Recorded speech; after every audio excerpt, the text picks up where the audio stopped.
Hello बच्चों, let's read the question. The question is right following convergence. पहला है nitrobenzene से एसिटेनलीड और दूसरा है हमारा एसिटेनलीड से पी नाइट्रो एनिलीन. तो सबसे पहले हम स्ट्रक्चर बनाते हैं. नाइट्रोबेंजीन का स्ट्रक्चर हो गया ये,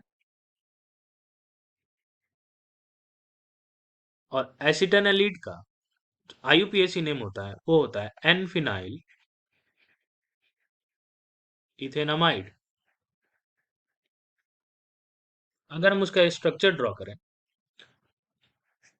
तो ये हो गया हमारा एन फिनाइल और ये हो गया हमारा अमाइड. तो पहले हम इसे कन्वर्ट करते हैं. तो NO2 ग्रुप को पहले हमें रिड्यूस करना पड़ेगा, और रिडक्शन के लिए जो हम रिएजेंट यूज करेंगे वो होगा टिन इन हाइड्रोक्लोरिक एसिड. और इस क्वेश्चन का की कंसेप्ट होना चाहिए एनिलीन.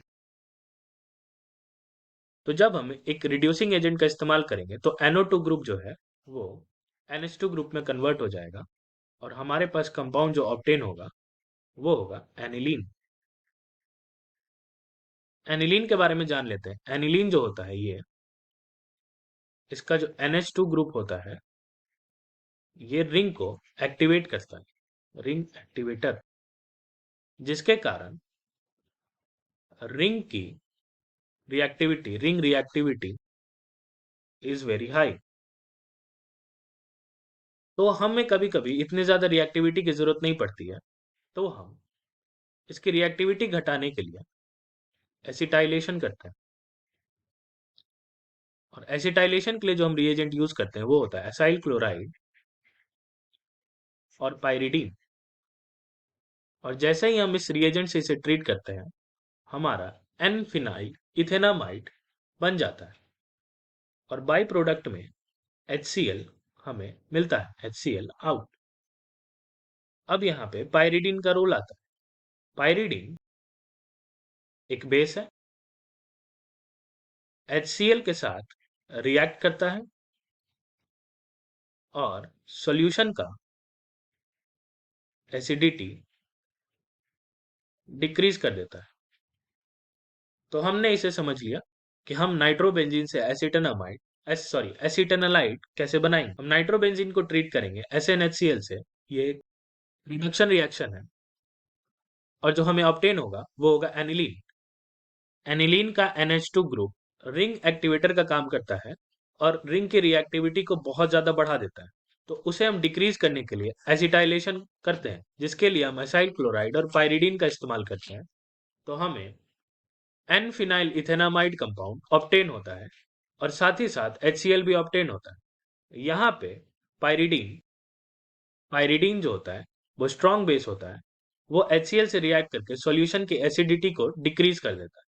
अब हम चलते हैं अपने दूसरे क्वेश्चन में, जहां एसिटेनालीड को हमें पी नाइट्रो एनिलीन में कन्वर्ट करना है.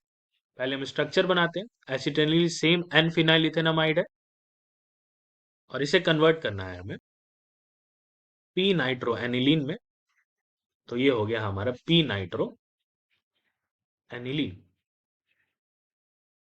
और अगर आपसे कोई पूछे कि एसिटाइलेशन से रिएक्टिविटी कैसे कम होती है, तो आप उनसे बताइएगा कि ये जो नाइट्रोजन का जो दो लोन पेयर है वो ऑक्सीजन के साथ nitrogen lone pair is in resonance with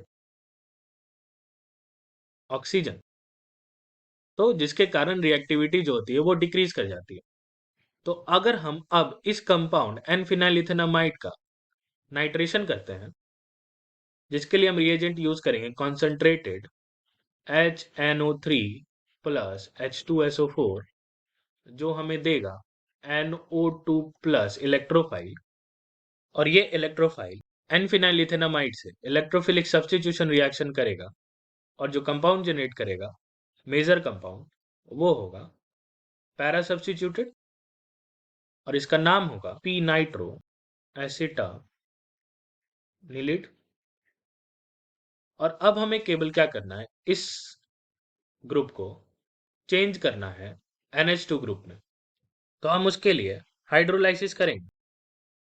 और हाइड्रोलाइसिस करेंगे H3O प्लस और H2O slash H plus acidic medium में, तो हमें पी नाइट्रो एनिलीन के साथ साथ CH3 C double bond O OH acetone भी मिलेगा। तब हम समराइज करते हैं कि हमें एसिटेनालिड मिला हुआ था जिसे हम एन फिनाइल इथेनामाइड कहते हैं। हम उसका नाइट्रेशन करेंगे, रिएजेंट यूज करेंगे कंसंट्रेटेड HNO3 प्लस H2SO4 जो हमें NO2 प्लस इलेक्ट्रोफाइल जनरेट करेगा।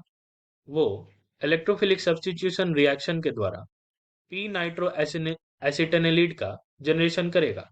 जब हम उसका हाइड्रोलिसिस करेंगे तो हमें major compound p nitro aniline और एसीटोन मिलेगा। Hope you understood it well. Best of luck.